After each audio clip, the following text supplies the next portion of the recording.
All right. Hello, welcome everyone. I am just going to give people just a minute here to join. It looks like people are hopping on.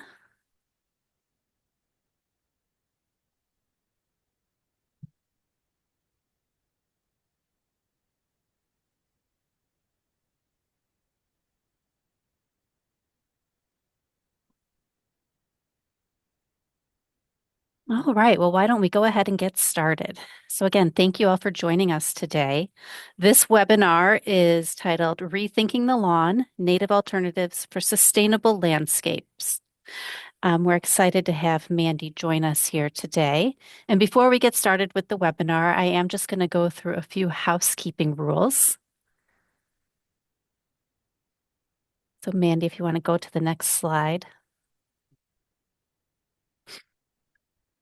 Um, just real quick, my name is Jamie Heflin. I'll be your host for today. So that really just means I'm going to hear and try to troubleshoot if anything comes up, but really it's going to be Mandy in charge and she'll be the one talking to you. So I'll disappear here shortly. Jamie, did Before, it switch?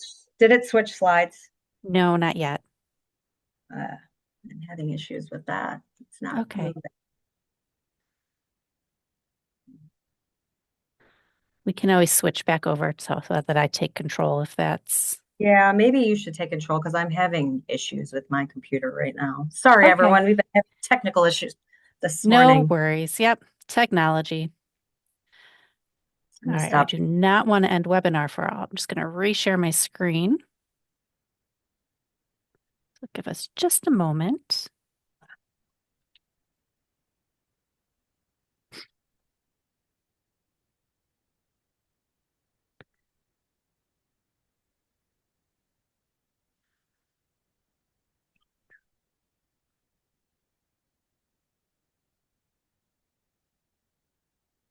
All right. So we should be back up and going here. Perfect. Go back to those housekeeping slides. So as I mentioned, camera and microphone have been disabled. If you have questions, you can type those into the Q&A box. I might be able to answer some simple questions, but for the most part, I think we're going to leave the questions to Mandy, and she will likely just answer those at the end of the presentation. So we will come back to the questions.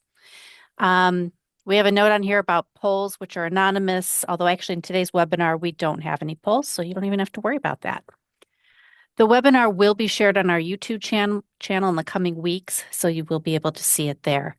I know some of you are interested in getting the CEU credit, and this webinar has been approved for that. How that works is right after the webinar is done, we'll be sending out an email to everybody.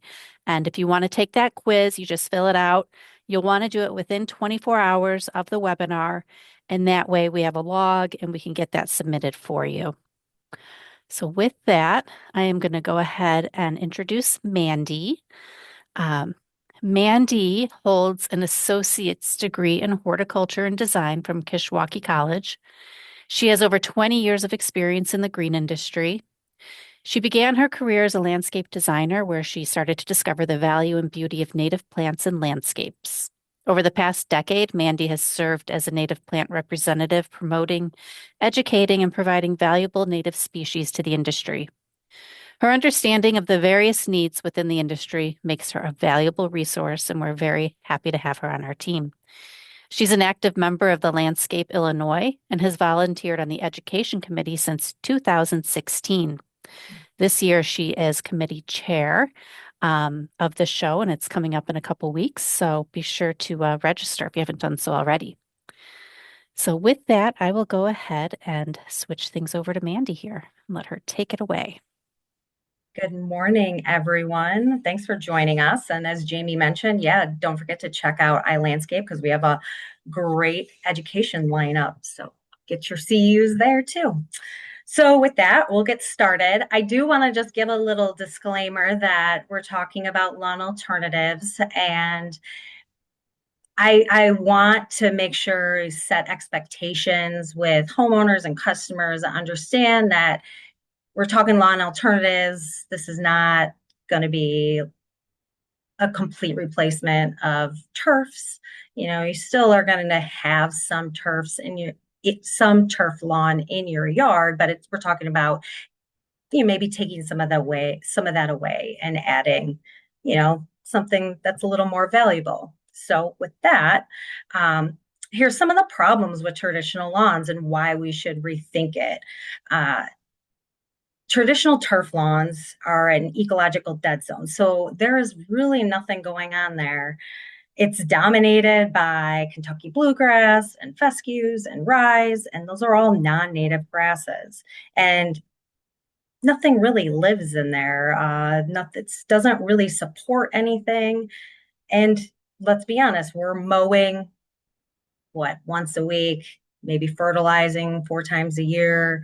Um, there's a lot of work that goes into it. So let's think about changing that up a little bit and removing some of that and adding some beneficial plants. So can we get the next slide, Jamie?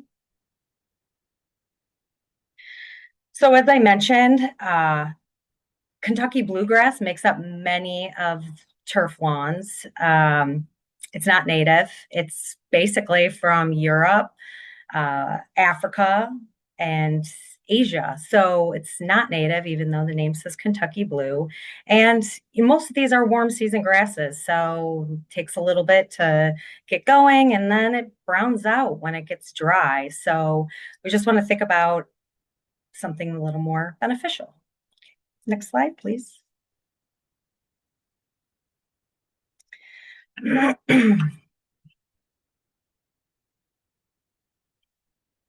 Did it flip? Seeing the problem. It did flip. I think Okay. everybody should be seeing the problem with traditional lawns now. So Okay. is it not Um, shown on your end? yep. Nope. It's perfect. Thank you. Okay. I got it. It was a little slow. Okay, no worries. Uh, so some of the hidden costs in the traditional lawns, it's a monoculture. So it's the same plants from yard to yard to yard, all down the street. 3 to 5 species makes up those lawns. Uh, as I mentioned, you're mowing once a week, you're fertilizing monthly, quarterly, really just depends on how into your lawn you are. Many people are. Uh, Definitely using herbicides and other pesticides on lawns to keep them weed free per se. And then, you see people irrigating them in August, which that just drives me nuts when you're driving through and you can see irrigation on watering grass. So let's talk about what we can do better. So let's imagine something different, a living ground layer that supports pollinators, birds, and beneficial insects. We always talk about pollinators being so important, but the beneficial insects are important too. Those beneficial insects are predator insects that eats invasive insects, or the decomposer insects that are making the soil healthy, which a lot of people don't even think about those insects that are there making the soil healthier when you have these plants growing in it. So it's going to be providing lots of color and texture and supporting many different animals. So why are we thinking about native lawn alternatives? For many reasons. Obviously, the ecological impact is the best and the most important reason, but less work, more impact. And when I say less work, I mean, it's not no maintenance. I just want to be very clear. It's definitely no maintenance, but you're not mowing weekly. You're not watering. You're maybe pulling some weeds here and there. You're just making sure the plants are thriving. It's less maintenance. Um, it does, I mean, you're reducing the mowing when you're having this, you're reducing water, you're reducing the fertilization, and you're increasing the biodiversity. And I had mentioned those decomposer insects are super important to keeping the soils healthy. So if you have a landscape and then you have a large turf area. Let's think about just shrinking that up a little bit and just doing a little area of lawn alternative. It doesn't have to be the whole thing. Let's just do little bits at a time and get people interested in that. Next slide. So with that, we're going to go through some plants that make really great lawn alternatives. So we're going to start with the grasses and sedges. So we're going to start Bouteloua crudipendula, Cytosgrama. This is a great drought tolerant plant. It does well in full sun, dry, well-drained soil. Gets about 24 inches. The seed heads definitely get taller. So the grass itself will stay shorter, but the seed heads will get bigger. Salt tolerant too, which is super important right now. Obviously, we're seeing salt getting thrown everywhere. So it's nice to have some salt tolerant plants and deer resistant. And the seed heads just provide so much interest for this plant. So when they go into bloom, it's beautiful. The next plant we're going to talk about is Carex bromoides. This is a great shade-loving and moisture-loving plant. It will do well in some drier conditions, but it does prefer to be in the shade. It's very compact, 12 to 24 inches, stays in clumps forms, it's not rhizomatous. It's great for rain gardens and the edges of woodlands. But it does definitely like a damper soil. So if you have somewhere low in a yard, and it's shady, this would be a really, really great alternative. Carex breviar. Now, this is one of my favorite sedges, and I've seen it on the Chicago Park District's lawn alternative sites, and it is really, really pretty. It really fills in well. It grows full sun, and I've seen it grow pretty well in the shade. I have it noted on here part shade, but I have seen it grow well in the shade. It does like dry to mesic soils, well drained, and it's pretty short, so 12 inches. It is drought tolerant, as most of these plants are drought tolerant. So it really works well in many situations. I do want to also mention, like, as we're talking about this, adding cool season and warm season plants is super beneficial. So early on in the spring, you'll have green early on, and then even later in the summer when it's hot and dry, we'll still have green. It's just a longer time frame that these plants are, showing some color versus 3 species of turf lawn. Next slide. Carex radiata. This is a really, really great plant. Does well part sun to full shade. I have seen this do well in full sun as well. Grows about 8 to 18 inches. It does prefer moist soils, but again, it does pretty well in drier conditions too. The seed heads are really, really neat. It's got a star-shaped seed head, and it's got bright green foliage. If you're familiar with this one, or if you're not familiar with this one, you might be familiar with Carex rosea, which I believe is in the slide too. Those two sedges are very, very similar. A lot of times it's hard to tell them apart until they set their seeds, but they look very similar. So both those plants are really great for subbing with each other. Next slide. I mean, who doesn't love purple love grass? Irogrostis. This is a beautiful plant. Those seed heads are just like puffs of purple clouds. Absolutely beautiful. This is a really great plant for massing. When you're putting the turf lawn, it's really nice to put a bunch of these together to give the most impact. I will say these like extremely dry soils, well-drained soils. It doesn't like to be holding moisture, wet feet. It really doesn't even like rich soils. It kind of likes dry, rocky, crappy soils. It does the best in. So this one can be a little finicky, but if you have it in the right place, it will do amazing. It's kind of like a plant like Asclepias tuberosa. I know a lot of people have a lot of issues with that. I mean, to be honest, that plant just wants to be in crappy, rocky, sandy soil. This is the same type of plant that likes it's very, very dry. Um, though it is very low maintenance, again, when it's in a really great spot, and it's got a beautiful, beautiful, beautiful seed heads and fall color on it. Next slide. Coleria, June grass. This is a really, really, really great cool season grass. So this comes up early with green foliage. It likes full sun to part shade. It does do well in some shade. It will kind of flop a little bit in shade, but it does very well. Does like drier soils. 12 to 24 inches. A lot of times people say this kind of looks like a small little Carl Forester. It only gets 12 to 24 inches. It's got that kind of same shape, seed heads on it. Again, this is cool season, so it's one of the first ones to bloom. And it's non-aggressive. So this is a really, really great alternative for lawn alternatives or just in traditional landscapes. This is a really great plant. Next slide.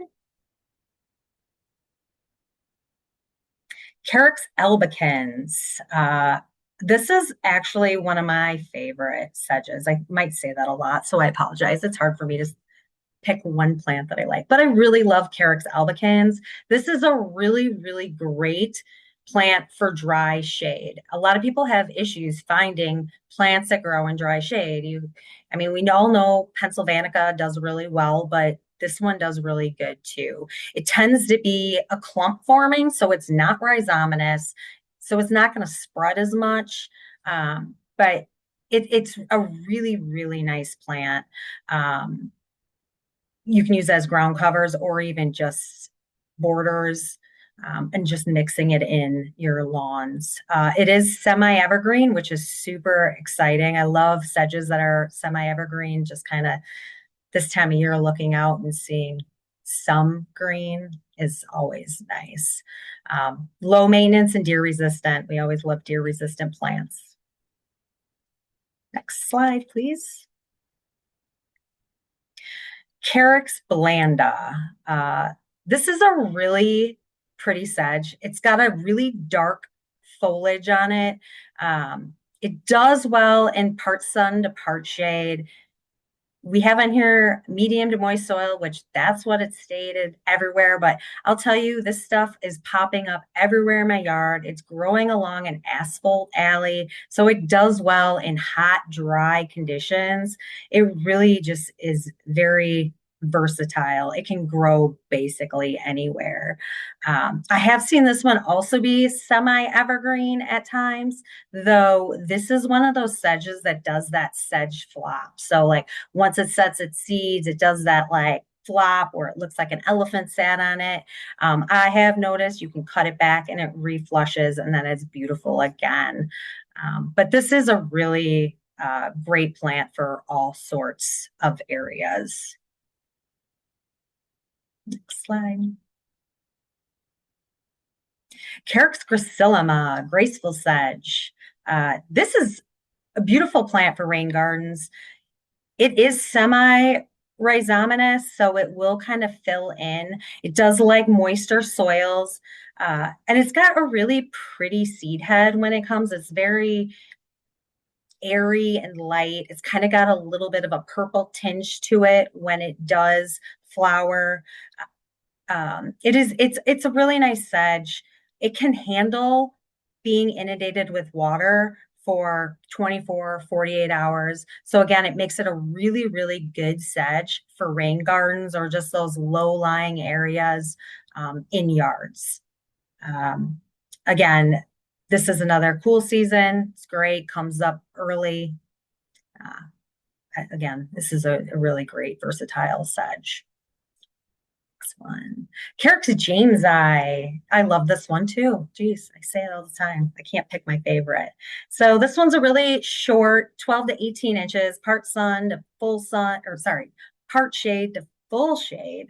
I also have this growing all over my yard, which I did not plant it, and it is growing in full sun. So this is another one that's pretty versatile.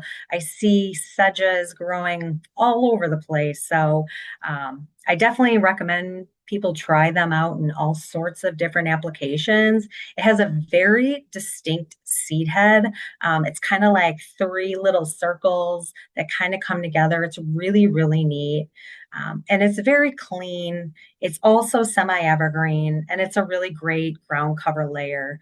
And as I keep mentioning, plants go well in full sun to part sun. If you haven't been to our Carrick's classroom at the Natural Garden, you can really see that many of the sedges that are in the Carrick's classroom, I was surprised to see in there because a lot of them are full sun, like shoreline plants, and they're growing in this woodland setting in shade. So, and they're doing really well. So, sedges are so versatile and can go in so many different applications.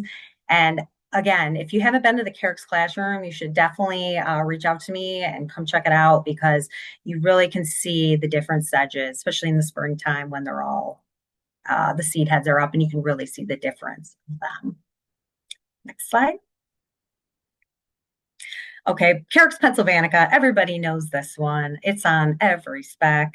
If you have a dry, shady situation and you need to fill it, I mean, you can put Pachysandra in, you can put Carrick's Pennsylvanica in. Everybody loves Carrick's Pennsylvanica. Part shade, full sun, grows in full shade too. 6 to 12 inches. This one is rhizomatous, so it keeps spreading by rhizomes, and it really will fill in and make a really nice ground cover layer. This really is one of the best plants to put in a lawn alternative because it will just kind of fill in the ground layer and just make kind of just that blanket. Now you don't want to do everything Pennsylvanica, but you can do maybe like 40%, 30% of Pennsylvanica and then mix some of the other grasses in there and sedges. Again, this is mowable. You can mow Pennsylvanica, very drought tolerant. And when it goes to seed, it is so pretty. It is a very, very pretty plant. Next slide, please. Carrick's Springelii, long beak sedge. Again, this is another one that likes a little bit moister soils, great for rain gardens, super interesting seed head. Gets 12 to 24 inches. Again, grows, I've seen it in sun to shade, but the light that I put on these slides are basically what is called out when you're looking at Schwink and Wilhelm or any type of publication. I'm kind of just following what they're saying, but I've seen it in many, many different applications. This is a really good plant for just difficult areas. It does very well in shady, dark corners of woodlands. It's a great restoration plant too. So next slide. Juncus tenuis, path rush. A lot of times people think juncus and they're thinking like a wetland plant, but juncus tenuis prefers really dry soil. It will do well in moist soil, but it does prefer dry. I've seen it in many different applications. It's very short. It's got very tiny little seed heads. I mean, you really have to, I mean, you can kind of see from this picture some of the seed heads. I mean, it's nothing spectacular, but it's just adding some extra interest. It holds up to foot traffic, and it can handle some compaction. So this is a really great sedge to put, or sorry, rush that you can put in paths and like edgeways. It's just extremely adaptable and a really, really tough plant. And this is one of my favorites again, Sporobolus heterolepis, prairie drop seed. Now this one's going to get bigger. So if you're thinking, sedge lawn, you're going to want to kind of like tuck some of these in here and there just to give that extra interest. You're not going to be able to mow this because it creates definitely little mounds, um, which can also be trip hazards. So if your customer's looking to have an area where they can use it, what you can trip over these when they're not blooming. So 18 to 24 inches. Once those go into bloom, those seed heads can be up to 36 inches. They have a beautiful fragrance to them. I mean, I think it is. Some people disagree with me, but I really do love the smell of Sporobolus. Every time I smell it, I feel like fall's coming. Um, Great texture, definitely has a really great fountain look to it. It's very long lived and low maintenance. I will say it does take a little longer. If you're putting these in with plugs, it takes a little bit to get to a mature size. I'm always for planting plugs because they grow so quickly, but this is one of the plants that I would probably suggest planting a little bit larger just to like let it catch up with the rest of the plants. If you plant it in a plug size with a bunch of other plugs, um, it will it won't catch up with the rest of the plants. So planting these in pints or a number one is always good, unless you're planting thousands. Next slide, please. Schizachyrium. I love little blue stem. It is so pretty in the fall. That the fall color is just gorgeous, and it can change from purple to blue to red. I've seen so many different variations depending on where that seed was collected. And even like the cultivars that are out there, there's just so many different shades of little blue stem. 24 to 30, the straight species is 24 to 36 inches. This does need full sun, dry soils. It can handle some medium to dry, some mesic soils as well. This is an excellent plant for wildlife. Many insects use it as habitat. Um, and it's just got a really great structure to it. And in the fall and in the winter time, if we don't have a lot of heavy snow, it really just adds a lot of impact to landscapes. Next slide. Okay, we're going to move on to flowering lawn alternatives. We're going to talk about the forbs that will work. So Heuchera richardsonii, this adds great texture with the leaves. The seed heads pop out. If you're planting this with some different carex species, those seed heads and that color of the foliage is just going to stand out. This prefers sun to part sun, well-drained soils, 12 to 24 inches. When I say that, that's the flower. So the foliage itself is probably 12 inches max. Uh, the foliage is semi-evergreen. It's a really great plant for like rock gardens or really dry areas, but we're talking about lawn alternatives. So this is also really great for dry sites. It just adds so much contrast when you're mixing this plant in with other grasses. It's really a great plant. Monarda bradburyana. If you have not used this plant, I highly recommend it. It comes up in the spring a beautiful, like red, bronze, and then it turns these green leaves. And then in the fall, it's got this gorgeous burgundy leaf fall color on it. The leaves are gorgeous. They almost have like a iridescent bronze look to it. The flowers are a pale pink purple. This is mildew resistant, so that is super great.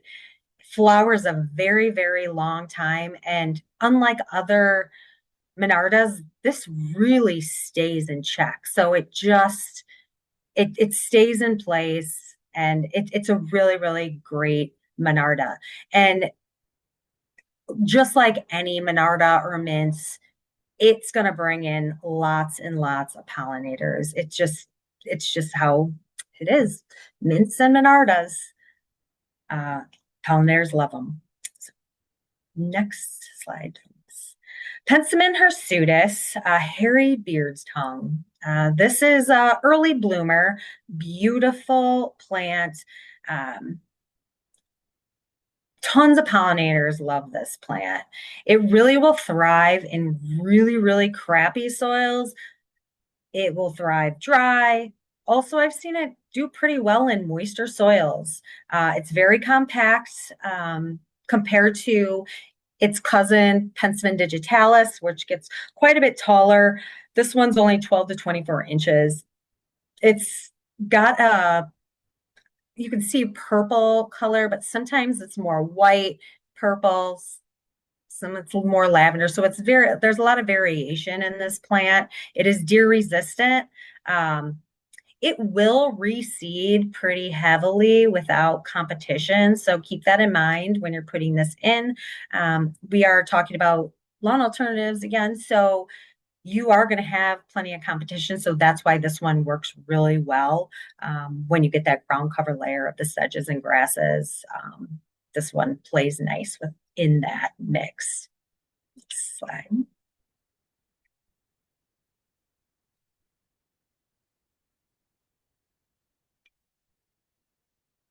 Then flip. Allium cernuum. Uh, so this is the nodding onion. This plant can get a little aggressive again if it doesn't have competition, but it's a really, really great plant to have in your lawn alternatives because the foliage does have that lawn look. Uh, but then it produces flowers. So it just adds a little extra impact. So these do well in full sun, part shade, late spring blooming, and it's a great nectar source for late spring. We're always trying to find things that are blooming earlier in the season to help the pollinators, which brings in the birds. So we always want to plant some early blooming plants. And because it's an onion, and it definitely smells like an onion, it's deer resistant and rabbit resistant. They don't like onions. So Dodecathian, shooting star. This is a really, really great plant as well because it shoots up the flowers that are going to be above most of the grasses. It's pretty early. And then once those flowers are done, you'll have the seed heads, which is really cool. And it has a lot of interest, the seed head alone. And then the foliage is kind of just hidden. So early in the spring, you'll see those larger leaves, but as everything else grows up, they'll kind of just disappear and it goes dormant. So this is really a great plant to just fill in for early spring. 12 to 18 inches, medium to moist soil. It does well in drier conditions too. I've seen it in full sun all the way to full shade. We have it listed on here as part shade to full sun, but I've seen it throughout the whole spectrum. But this is a really great early spring plant to add. And I actually will also mention with the Dodecathian, the flowers color can range anywhere from white to a really dark purple to almost a burgundy. So it's kind of cool to see the variation in color. So moving on to GM triflorum, prairie smoke. I mean, this is like the cutest little whimsical plant ever. It looks like little spiders on top of the foliage. It's a very short plant, so this works well to plant these in somewhat of a mass. Just to give you more interest when they go to bloom, you'll see more of those pink flower heads. And then when they produce their seeds, their little puff of smoke really stands out. They do prefer full sun. I've not seen these ever grow in shade, so I wouldn't definitely try that. They do like dry, well-drained soil. So if you do have dry, well-drained soil, your agrostis, Geum, tuberosa, Asclepias tuberosa are always good working together. But this is a really great plant, gives lots of interest early in the season. Next. Phlox divaricata, the wild blue phlox. So this one definitely prefers part shade. It does grow well in some shade. I've seen it will not look so great in full sun. Um, it wants a really rich soil, wants that typical like woodland rich soil so it thrives. Blooms are pretty early. The flowers are fragrant. And this is just a really great shade forb to add to any landscape, lawn alternative, or just a shade landscape. Um, phlox is beautiful, so gotta love have some phlox. Next one. Pomonian reptans, Jacob's ladder. This is another early blooming plant, but the foliage gives a really great texture throughout the season with the other grasses. Obviously, it takes its name, Jacob's ladder. The leaves look like a ladder, 12 to 24 inches, and it does, again, prefer part sun, part shade. I have seen it in full shade and I've seen it in full sun. It doesn't always look great in full sun. It wants a moister soil, um, and it's just got a really nice texture, and a really delicate flower, dainty flower. This is a really great plant to add to any shady part sun area.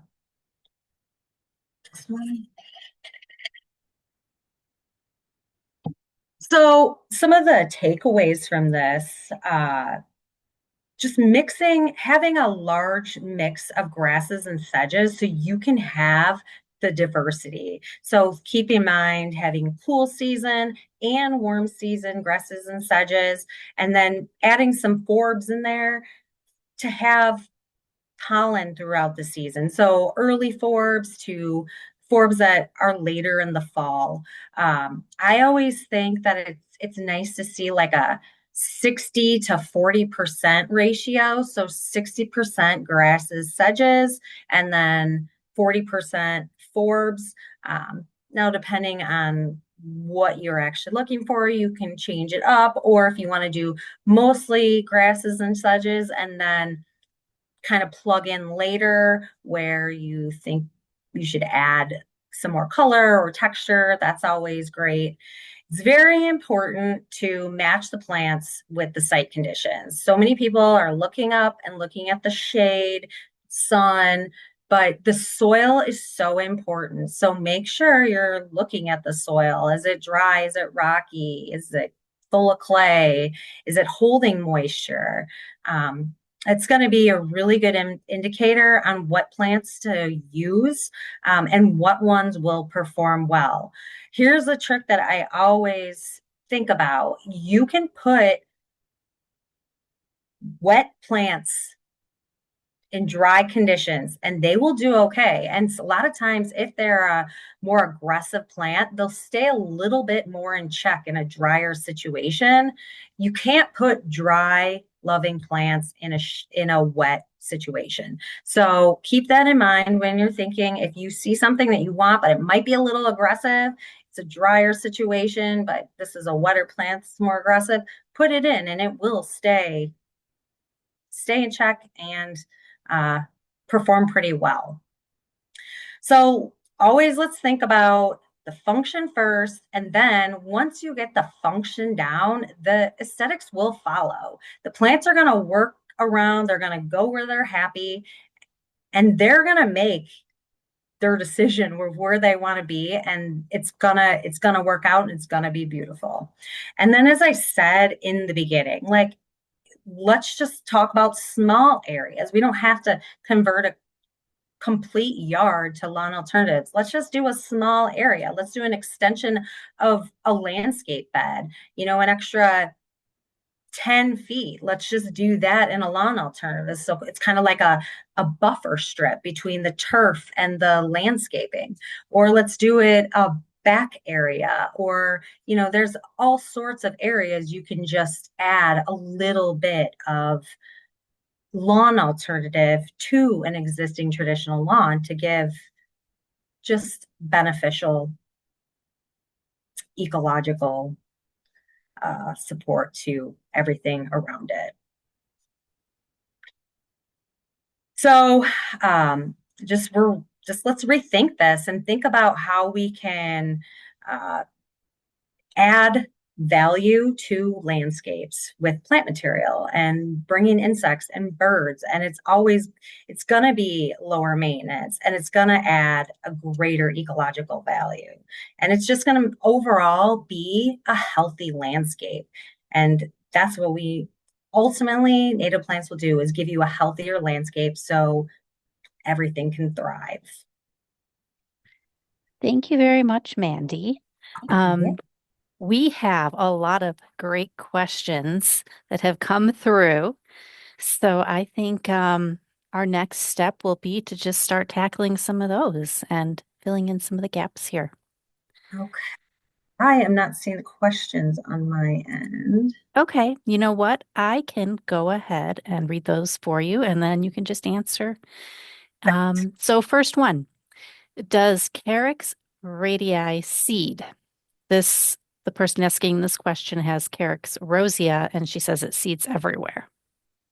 So it will. And again, a lot of times they're gonna reseed if they're really happy. Um, I'm I'm sure Rosia is probably happy where it is. I have noticed Rosia being a little bit heavy of a cedar than radiata. So it might be really good to, change it up and try some radiata if you're having issues with Rosia.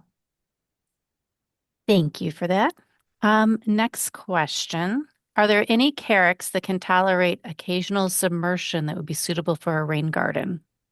Yeah, there's actually quite a few. Carex muskingamensis is a really, really great one. Springelii, which was also in the presentation, that's a really good one that would do well. Um, if you want it shorter, let's see, we talked about Springelii. Trichocarpa is like actually one of my new favorite ones that do well in a rain garden.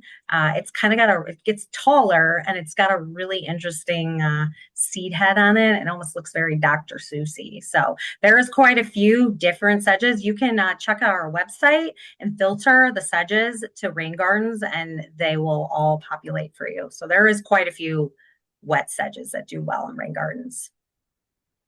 Next question. This is one you touched on throughout the presentation, but it might be helpful for people to hear it all kind of in a list form type of thing.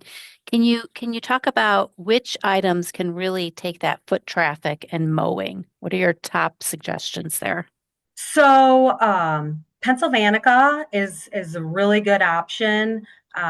Juncus tenuis is also a good option. What I didn't have in the presentation was Antonaria plantaginifolia. That one holds up really well to foot traffic. Carex breviar, that one also will do pretty well. I'm trying to think. There's a new one too that we just started growing. And I have some in my yard, and I've kind of been walking on it. It's Carex woodii. It gets a little taller, but it does hold up pretty well.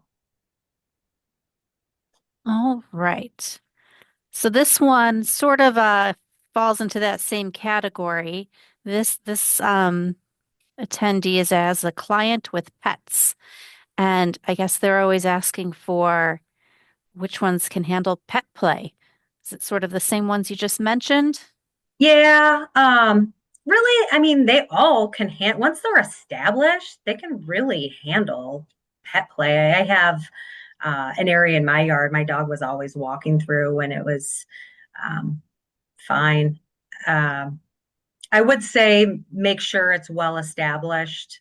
before like dogs go romping through. But really, though the sedges I mentioned about walking on, those would probably be the best. But everything else, especially the grasses and the sedges, those probably would hold up better when you have some of those dainty little forbs like Jacob's ladder. That's not gonna hold up. Um, Penstemon probably won't hold up. So it's probably more the grasses and the sedges that would do best.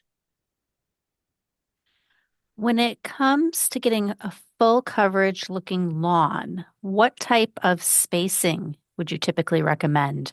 Oh, I would say I would do 12 inches.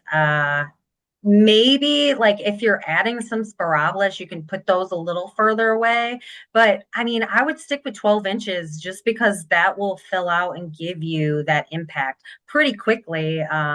You're putting, if you're planting plugs at 12 inches on center in May, those are going to be filled out by the end of the summer. And somewhat of a related question, does that apply to both the clump and rhizoform? Yeah, it really does. Because the rhizomes are going to just kind of work around where there's open space. Um, so I would still probably stick with that because it's going to take a little bit for those plants to start producing the rhizomes. Sometimes when you're putting Pennsylvanica in, it takes a little bit for them to like really fill in and get that mass look to it. So I would still stick with the 12 inches. All right. And if you're mixing these different grasses, do you recommend drifts of the same plant or alternating the different plants? I personally like having more drifts, larger groupings. It just I feel like will give a little bit more texture and impact, and it'll look more aesthetically pleasing. Maybe I think that's what I would prefer, and I think homeowners and customers almost would appreciate that more. It almost looks more maintained, I would say, even though it's probably not going to be. When it comes to converting a turf area to natives, do you have any suggestions on how to keep the grass out?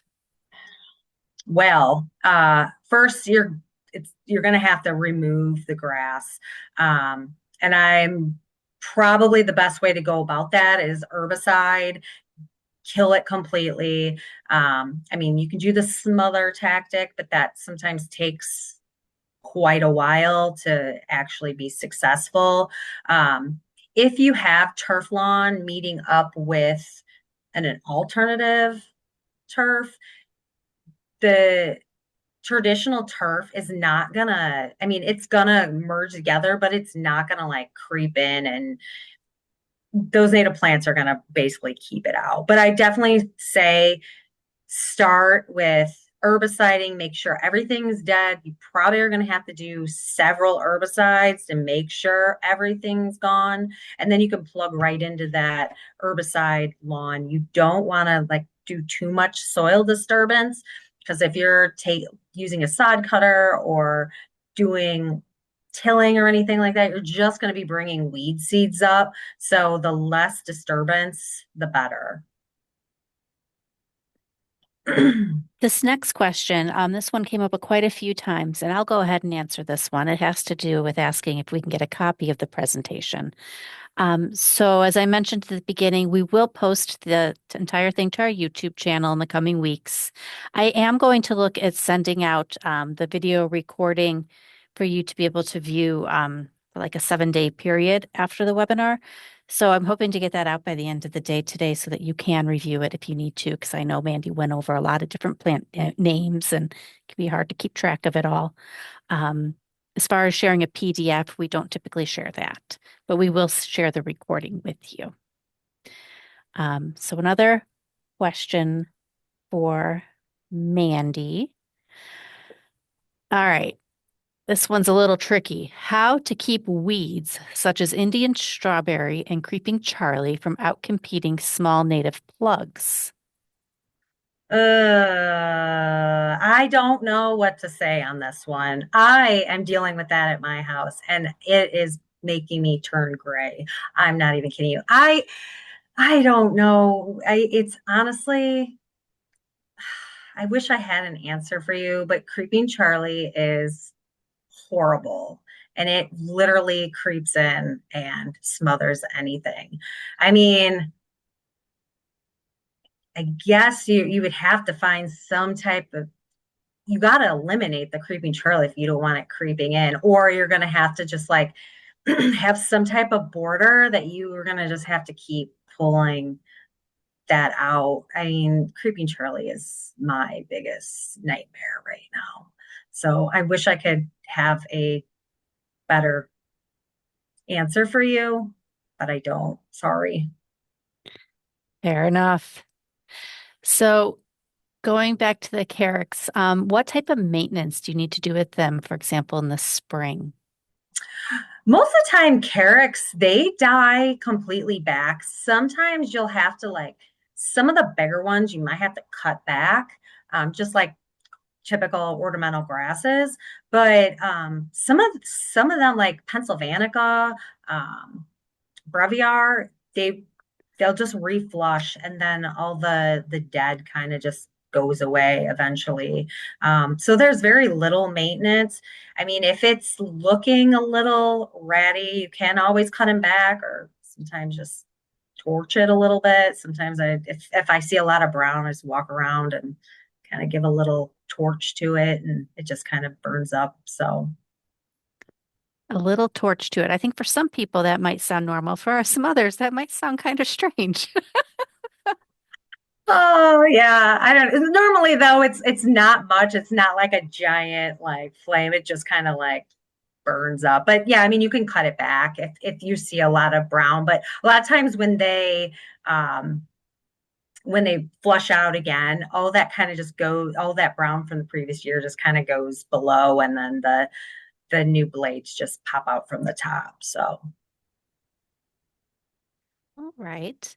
Now, do you have any recommendations for plants in a grassy swale condition that are okay in full sun, part shade?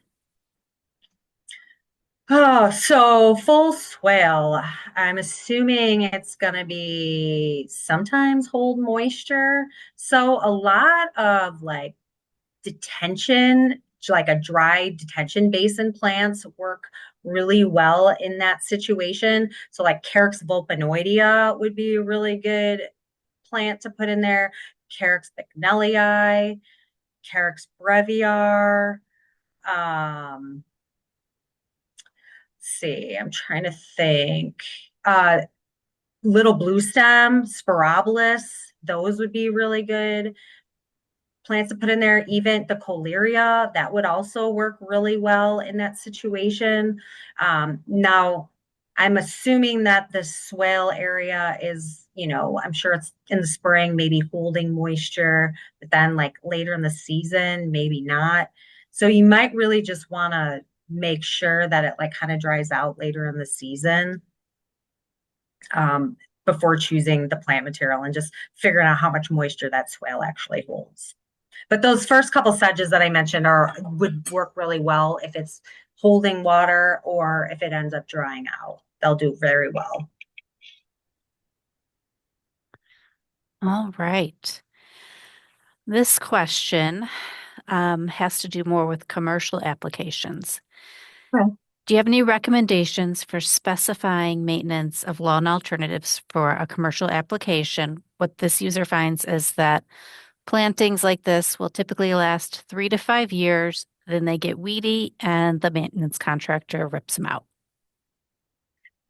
So definitely when specing the install, you should always be specing the maintenance and definitely make it at least 5 years. And then I see what you're saying. Like at the end of that, they're like, okay, we're done with this and rip it out. But definitely it's important to be cutting this stuff back in the springtime, even just mowing it down, just staying.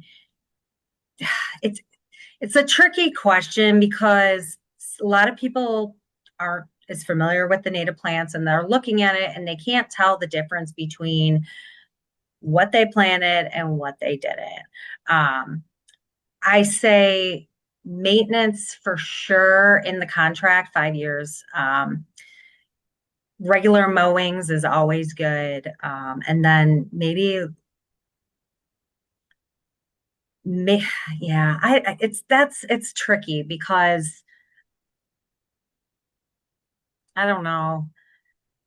I know they're going to end up ripping it out in the end because the contract ran out. But I definitely think adding a maintenance plan for 5 years and specifying if whoever answered that question, if you want to email me, I can maybe give you a little bit more wording and information for that.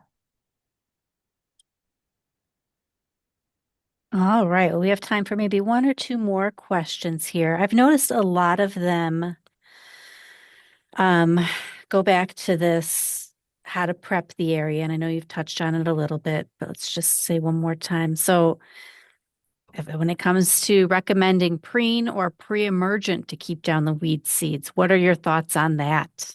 Don't do it. Do not add pre-emergence because what's going to happen is some of these plants, they're going to thrive by, I mean, all their seeds are non-sterile. So that's what they do. They drop seeds to keep growing. To keep it the healthiest, I would not add any of those because it's going to just make those seeds sterile. And it's kind of defeating the whole purpose. So I definitely would recommend do not use any type of pre-emergence because the plants to be the healthiest need to keep reseeding so they can compete with everything else. It's kind of just like how the plants are working with each other to thrive and stay healthy. They're setting seeds and putting seeds down to continue growing. So I would definitely not use preen. All right. And this last one, I think I know the answer, but I want to hear what you have to say. Uh, are there any species that you can interseed with traditional lawn to slowly transition an area? Ooh, yeah, you can. The problem is it's tough. You can. I've seen it done. So like I've seen it done with buffalo grass, which is Bouteloua dactyloides. Um, the problem with that is turf is so like traditional turf is so like locked in. Like it's very hard to get that seed to like get to the soil level and be exposed to sun and moisture and get it to germinate and then root in. It's really, really tough. The best way to go about that would probably be like getting rid of like small areas in a turf. Um, Maybe just like one by one areas like squares here and there. And then once those get established, they'll kind of like spread in. But it's really hard to seed in an existing lawn just because there's too much competition for those seeds to really be successful. All right. Well, thank you very much, Mandy, for sharing your native wisdom with us. Just a reminder, if you're interested in those CEUs, an email will follow here shortly where you'll be able to take that quiz. And as I mentioned, I will try and get a recording out to everybody as well. If you haven't done so already, you can sign up for our next webinar, which is coming up on February 20th. That'll be presented by Krista Oram Keller and Matt Dingledine. It is building bridges. And this one really is talking about ensuring that design intent is met throughout the process. So if you're a landscape architect or work with a landscape architect, those types of projects, this is a really great webinar to ensure that that the process flows smoothly throughout. You can always be sure to follow us on our Instagram channel for both Midwest ground covers and natural garden natives, as well as on our YouTube channel. As quick plug on that YouTube channel, you can find recordings of all of our past webinars as well. So again, thank you everybody for joining us. Mandy, I don't know if you have any last comments here or just want to say No, goodbye. yeah, thanks Everyone have a great weekend, and I hope you enjoyed it. And reach out to me if you have any questions, and also use our website because Jamie did an awesome job with our website. So uh, there's a lot of valuable information on there. All right. Thanks, everybody. Bye bye. Bye.